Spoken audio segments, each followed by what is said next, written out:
trivia question has been brought to you by By-Right Furniture.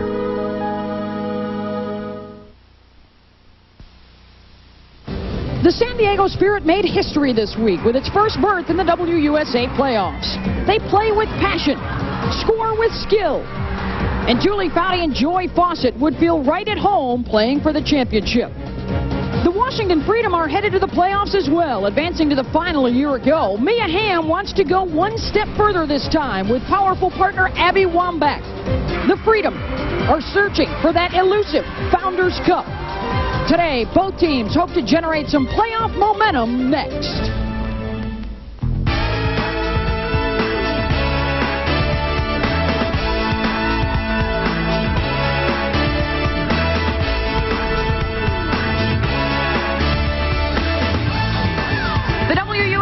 Southern California, Julie Foudy and the San Diego Spirit headed to the playoffs for the first time in franchise history. Today, their season finale against Washington. We know the 4 teams that are in the playoffs. We just don't know the seeding as of yet. The winner of today's matchup, however, will clinch 3rd place in the standings.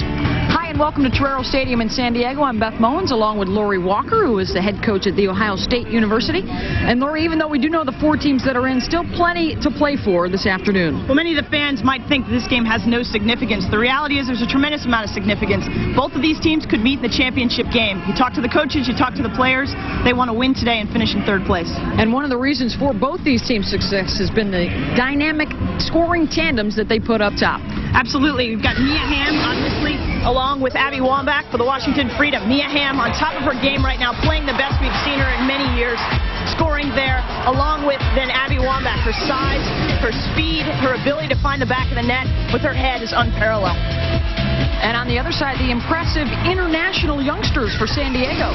Julie Fleeting has done a fantastic job in the air, maybe one of the best as far as her timing goes. And then Latham as well, possibly the goal of the year here, combining to come out through the midfield. They both stand at 5'9".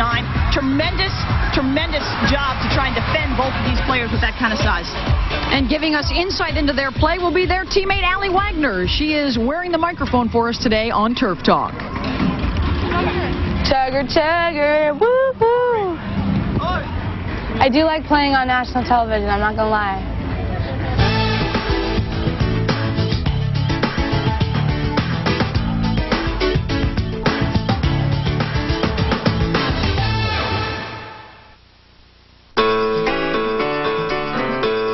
Hey, so did you get it? Maybe. Well, did they have it? I got the last copy. I'll be right there. Okay. Continuous Control Acne Cleanser from Clean and Clear fights breakouts 2 ways. First, it washes away dirt and oil. Then it leaves invisible acne medicine deep in your pores. We got the whole first season. So you're still fighting breakouts long after you wash. Continuous Control Acne Cleanser. Clean and clear and under control. It's the winning season for the Hyundai Sonata, ranked most appealing entry midsize car by J.D. Power & Associates. Protected by America's best warranty, 10 years, 100,000 miles. $2,100 less than a Toyota Camry when comparably equipped. And now get an extra $1,000 cash back. The Hyundai Sonata starting at just $15,839 after $1,000 cash back. You're the winner at the Hyundai Winning Season Clearance. Going on now at your Hyundai dealer. Back on your feet after all that work you missed. Yeah, good thing my supplemental insurance kicked in. Supple what? Aflac. Well, even the best health insurance doesn't give you cash to cover things like lost pay or other expenses. This does. What does? Aflac. Oh, sorry, buddy. What? Anyway, ask about it at work. Aflac. Ask about it at work. Ask about what? Aflac!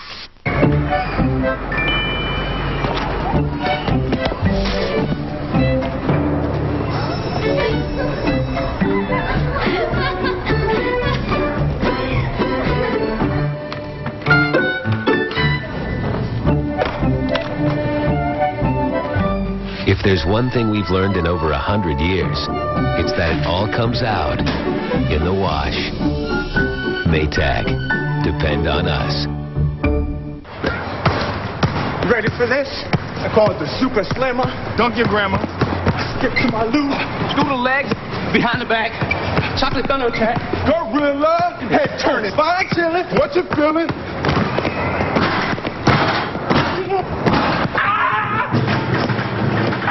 Horizontal, monumental, turbo power, magical rim rack.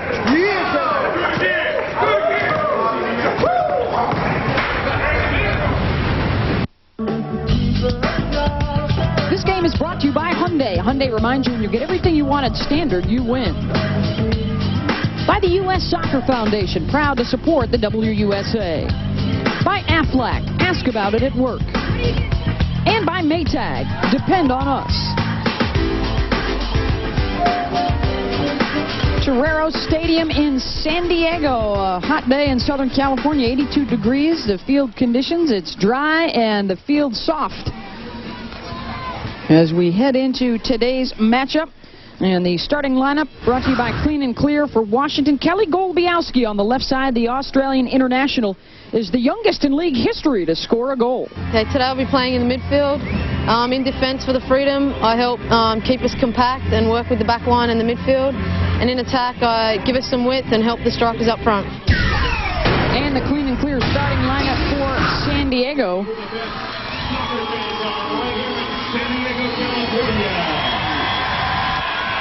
My job today, defensively, is be the first line, put pressure on their backs when they have the ball.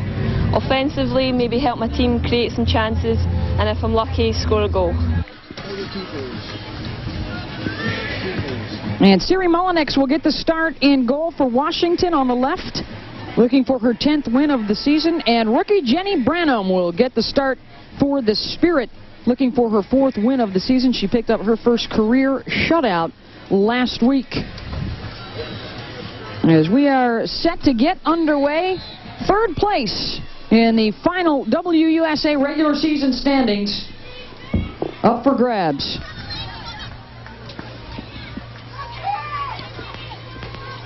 San Diego in their all blue jerseys, Washington in white. Washington coming in 3 points ahead of San Diego in the standings, but if the Spirit get the win, they would tie, and then San Diego would win the tiebreak for winning the season series with the Freedom. For the Freedom, they win, that would move them into a tie for first place temporarily, depending on what happens in the other matchups. But they would lose the tiebreakers with Boston and Atlanta and would finish in 3rd as well.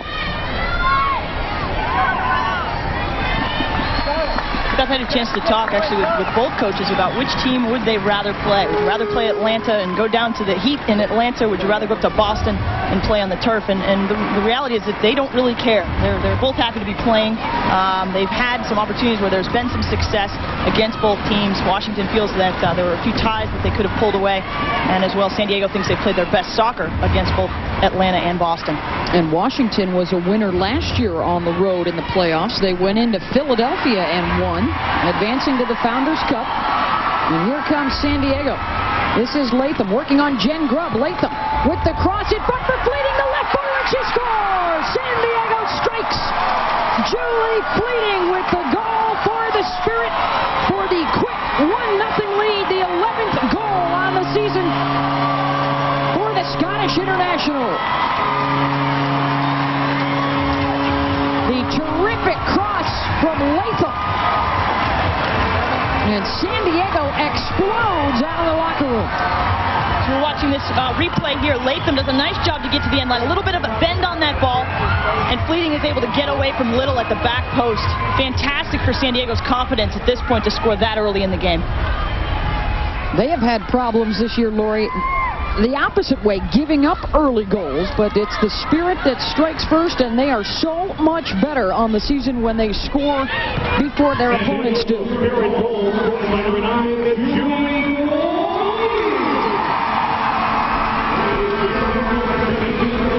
This is Allie Wagner. She's wearing the microphone for us today.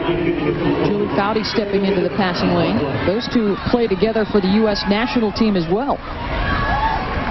Into space, Carrie Connors giving chase. Freedom will let this one go over the touchline.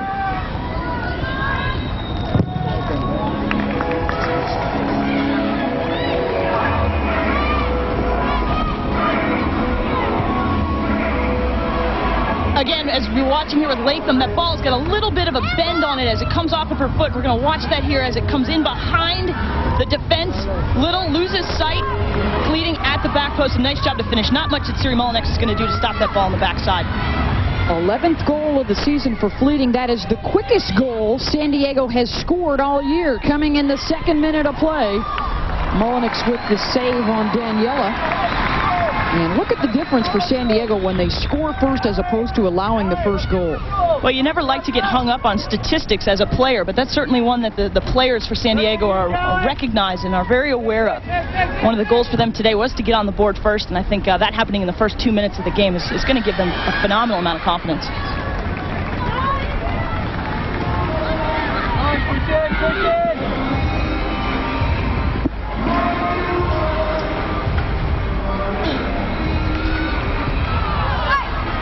Fleeting.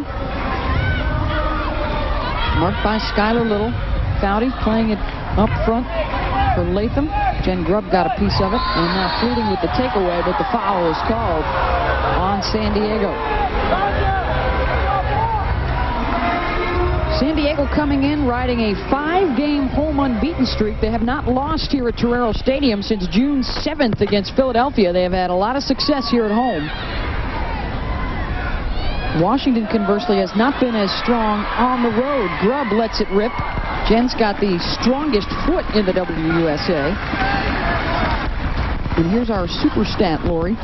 Have an opportunity here to track. We're talking about the dynamic duos up front. The combinations between Ham and Wambach for Washington, and then obviously for Latham and Fleeting. Their first one of the game results in the first goal. And the interesting tidbit is that throughout the course of the season, Lori, Ham and Wambach have worked together a lot more connected passes than have Latham and Fleeting, but obviously they got together on that goal for San Diego. Well, San Diego's head coach Hamid Namazi said that is one of the areas where he would like to see his tandem improve, and their combinations, their ability to find one another, one of them facing up and looking to play the ball through. So obviously that's paid off for them. Their week of training this past week working on that.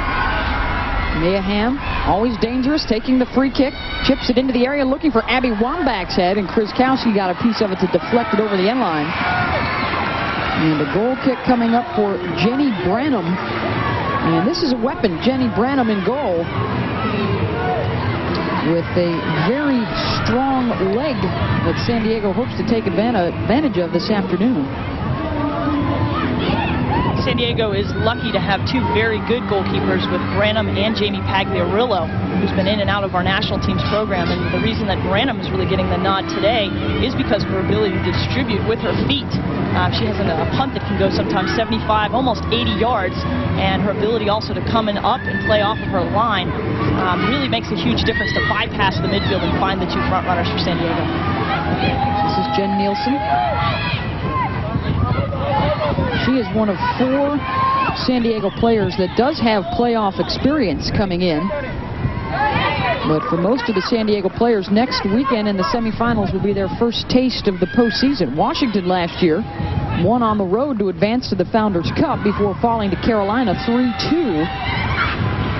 And everybody excited about the postseason, and the playoffs through the first 2 years have been spectacular. All of them decided by just 1 goal. And 2 of the semifinals, one in 2001 and one last year, determined by golden goals in overtime. Well, hopefully we can match that excitement in the semifinals next Saturday afternoon and Sunday afternoon. Boston will be hosting the action on Saturday, and Atlanta will be hosting on Sunday. This is Abby Wambach. She's got some room to turn. Fawcett keeping a close eye on her. Now Jackie Little making the run up the right side. Little has some friends in the area. And broken up by Kim Pickup. Here comes a corner kick for the Freedom. Freedom has been very deadly with their corner kicks this year. Obviously, Mia Hamm taking them on the back post. She'll be looking for Abby Wambach, but then she also has Lindsay Stacker and Steffi Jones, all towering above 5'10".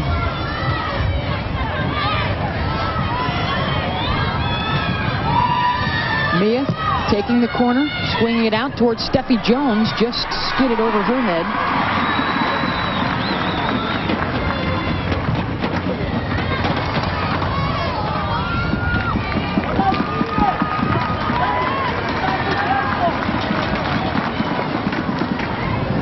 Here is the the Band-Aid injury report. Emmy Barr is out with a knee injury for the season for Washington. And for San Diego, there's Shannon McMillan. And in the white and to her left in the khaki cap is Allie Sullivan. They are both sidelined for the year with ACL injuries, as that ACL has really taken its toll this year on WUSA players.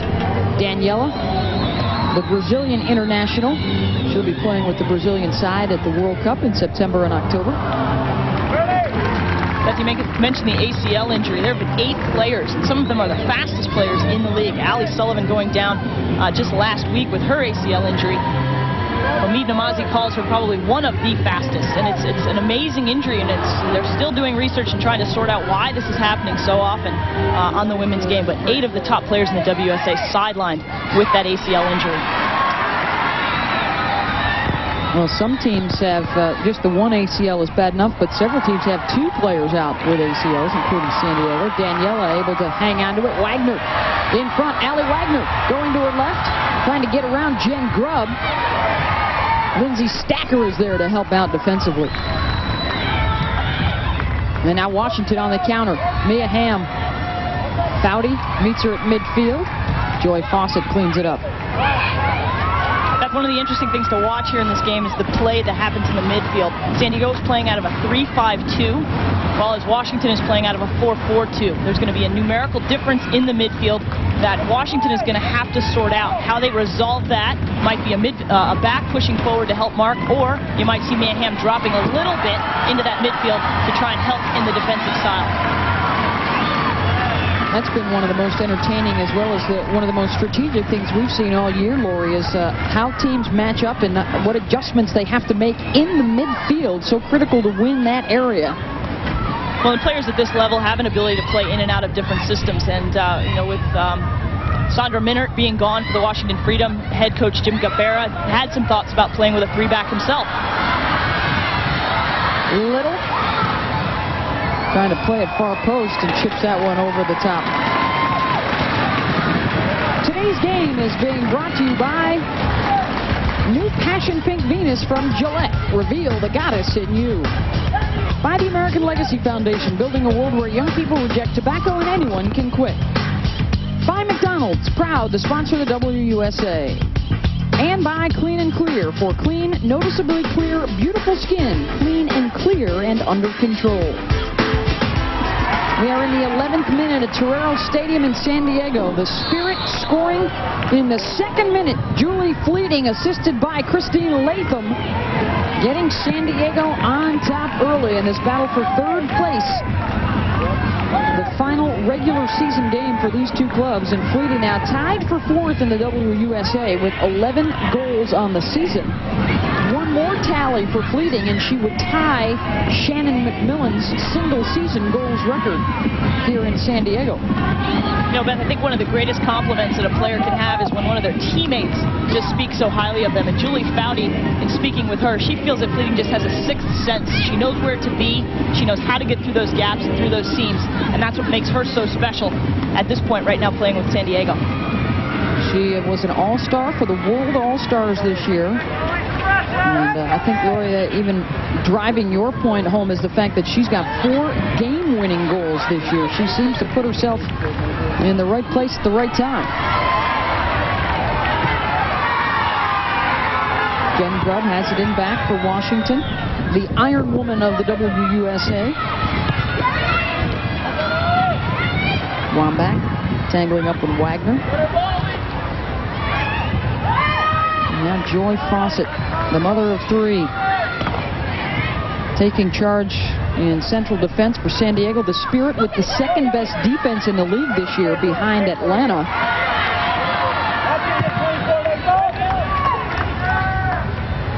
The Beat tied with Boston for 1st place. Atlanta hosting New York tomorrow.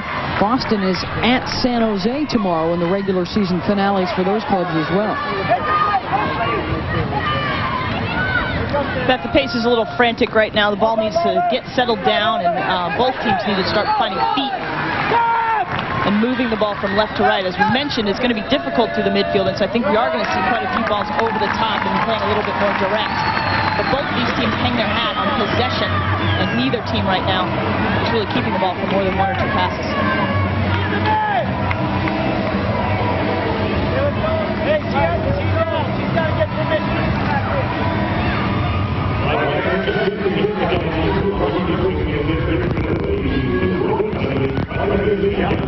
Here in the 14th minute, Grubb with Connors giving chase. Washington right now is a man down after a collision out on the field. Abby Wambach has come over to the sideline. Has a cut on her elbow that they are taking care of. Kreskowski and Wambach had a little bit of a collision there. Abby came down. You can see her immediately grabbing that elbow. She'll have to have permission from the referee to come back onto the field, but obviously tending to that blood and just getting that wrapped up. Abby has been so pivotal to the Freedom success this year, and especially enjoys playing against San Diego. She has scored 5 goals in 5 games in her career against the Spirit, and she is second in the WUSA in scoring this season behind only Mia Hamm. They have the top 2 scorers in the league, and both Mia and Abby have a chance to catch the single season points record held by Katya, who's had 36 points last season for San Jose. Leading, this time it's her down the right side with Latham in the middle. Julie Foudy.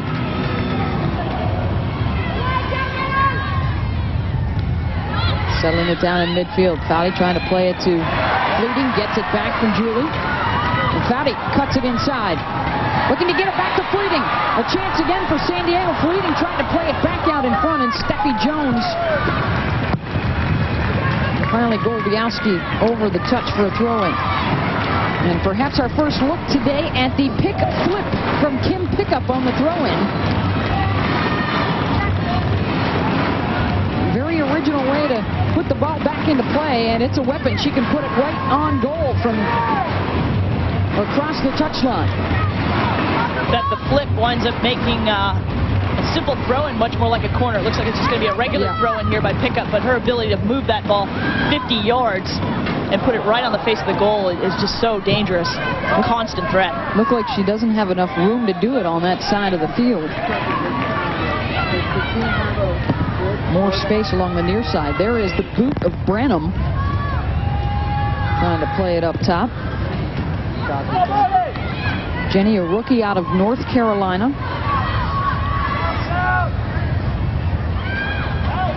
Selected in the 3rd round, the 17th overall pick. She was the 3rd goalkeeper selected. Hope Solo at Philly was the 1st. Solo has worked her way into a starting job for the Charge. It's at the feet of Nielsen, trying to get around Carrie Moore. Nielsen turns with the left in front. Deflected off one of the Littles, and a corner kick coming up now for San Diego. Well, and once again, that ball started in the back there with Brandon and winds up on the head of Latham. Flick on, and already they're inside of the box for San Diego, trying to bypass that midfield, because San Diego knows they're not going to win the battle against Stacker and Jones.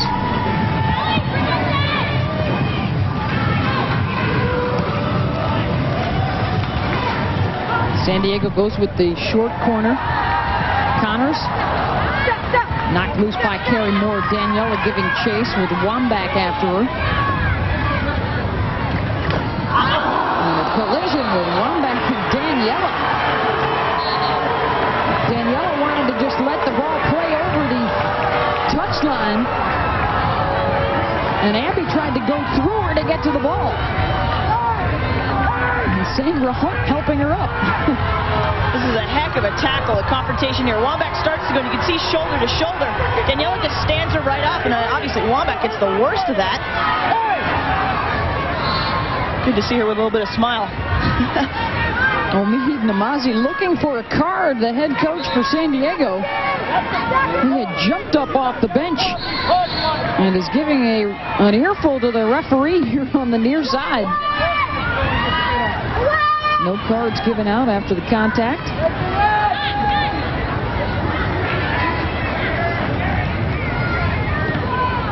Omid Namazi, a first-year head coach for San Diego, one of 4 first-year head coaches in the WUSA. Both he and Boston's Pia Sundhag making it to the playoffs in their first year coaching. I asked Omid what the difference has been for him in watching this team mature over this season, and he thinks that the general theme that they've had to focus in on is just keeping it simple, especially in the midfield. When you're dealing with personalities like Foudy and Wagner, they want to make that deadly pass all the time. Their focus in the last few weeks has been keep it simple, make the simple passes, keep the ball from left to right, and he feels that's given his team the confidence to be in the playoffs. You can see Omid still working on Sandra Hunt, looking for a card on that collision between Wambach and Daniela. And Sandra Hunt says, okay, that's enough. There is the first-year head coaches. Omid Namazi, 7-6-7 on the season with San Diego. A win today for the Spirit would get them 3rd place. And they would also set new franchise records for most wins in a single season and most points in a single season. They've got the lead here in the 19th minute on a Julie Fleeting goal. 2 minutes in.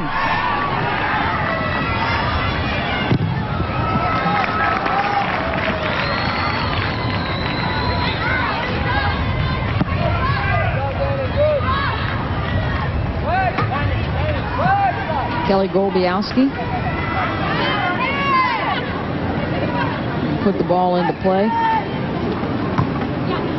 Wambach trying to redirect to Lindsay Stacker.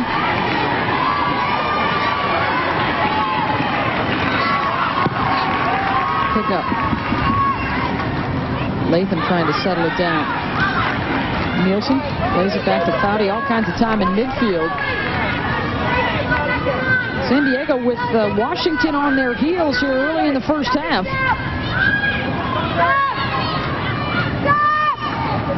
Foudy into space, into the area looking for Fleeting, and Mullenix was out, and the offside flag was also up. Well, log on to WUSA.com for live scoring, TV schedules, trivia, and all the latest news about your favorite WUSA players. And don't miss the weekly player chats every Tuesday at 4 Eastern, all on WUSA.com. Or in the case this week, the commissioner chats, as Tony DeChico will be on the chat line. And talk to Tony on August the 12th on WUSA.com for undoubtedly playoff talk as well as World Cup talk.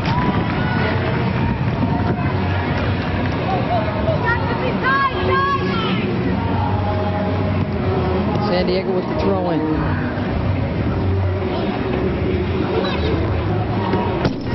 Another opportunity coming up for the Spirit.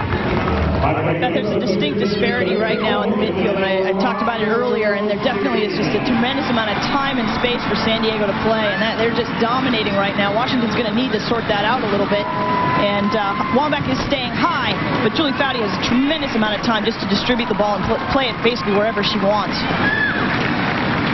Omid Namazi, the head coach for the San Diego Spirit, down on the headset. And Omid, what did you talk about with your team, sort of your wish list for today, even though we know the teams that are in the playoffs, certainly there's plenty at stake? Well, we talked about the urgency in our play and trying to develop even more consistency going down the stretch here. And if we do that, we play good soccer, hopefully we can come out with a win. We want to get 3 points here and put ourselves in that 3rd spot. Omid, the Achilles heel for San Diego this year has been giving up the early goal. This time you find yourself up 1-0 2 minutes into the game. That's got to give your team significant confidence. Yeah, it does. It's the first time I think actually we've gotten an early goal, and yeah, like you said, it gives us confidence. And since then we still played well and kept the pressure on them. Good possession through the midfield. So we're getting our chances. Hopefully we can get another one. Omid, thank you very much. We appreciate you taking a few minutes here to join us. Omid Namazi, the head coach for the San Diego Spirit. His side up 1-0 on the Julie Fleeting goal in the 2nd minute. Assisted by Christine Latham. So that terrific tandem teaming up for San Diego. And they have been controlling the run of play here throughout this first half. Little stepping in to take it. Now Abby Wambach loses it to Pruskowski. Beth, did you talk to the coaches on a weekly basis? It's interesting how the theme sort of develops, especially this late in the season. Everybody basically has the same philosophy. It simplifies the game of soccer, if you will. It always starts with the production of your front runners up top, and then it's the midfield possession, and whoever is going to win that possession on a regular basis is probably the team that's going to come out ahead. And then obviously the third part that all the coaches talk about is obviously stopping the opponent's personality players. Both coaches had the same game plan today, and I think that's one of the things Omid is alluding to, is that right now they're controlling possession in the midfield. The defense has been solid this year. The goal production has been one bone of contention for the Spirit, so obviously that early goal has really helped them out confidence-wise. Well, it's always difficult to play a goal down, and especially with a team that's had that as their Achilles heel. And I think that going into the playoffs, it certainly gives confidence to what the attack is doing, and obviously, too, in light of two of the top players for San Diego, with Mack on the bench and now Sullivan, you know, it provides that confidence for the two front in Latham and Fleeting. And really the opportunity with McMillan out for someone else to step up and pick up the scoring production, and that certainly has been Fleeting as well as Latham. They have now scored the last 9 goals for San Diego. The last time somebody else scored a goal was June 29th. Allie Wagner scored against San Jose. Since then, it's been all of the tandem of Fleeting and Latham. Well, and it's a great opportunity for both of them, because you've got to wonder if Mack was healthy, which one of them might not be playing. And so both, I think, have had an opportunity to really state their mark. And at the return of Shannon McMillan, I mean, think about the depth and the scoring punch that San Diego's going to have. Shannon, by the way, continuing to rehab from the ACL injury. She's been running through drills. She's been able to shoot and hoping to get back in time to get on the roster for the United States for the World Cup. As April Heinrichs is holding off before she names the final roster to see just whether or not McMillan will be able to make it back. Mia Hamm giving Chase Branham out to get it. And she helps set up the counterattack. Wagner looking to go up top. Latham nods it on. Casey Zimney will let Mullenix scoop it up. Well, Beth, you mentioned April Heinrichs making her decision. I think that's coming on the 20th. And it's just around the corner, and I know that Mack is certainly anxious. I was able to watch her do some of her rehab yesterday, and she's sprinting, you know, full force straight ahead. She's going through ladders. She's working on her fitness, and as we all know, she had a world-class fitness base before she was injured. But she still isn't quite cutting yet, and that certainly is the last piece for her final return. Here is some of the rehab that Shannon has been going through. She's doing this on a daily basis. She comes out and trains before the team as well as through training. She's got the ball. She's, you know, starting to hit the ball and do some of the work there with the ball. And again, her ability to make a return at this point would just be fantastic. Her surgery was on May 24th, so it would be a very quick return. But if anyone, Shannon McMillan has the drive and the perseverance to make that happen. Her teammates, quite possibly on the team, would be the likes of Mia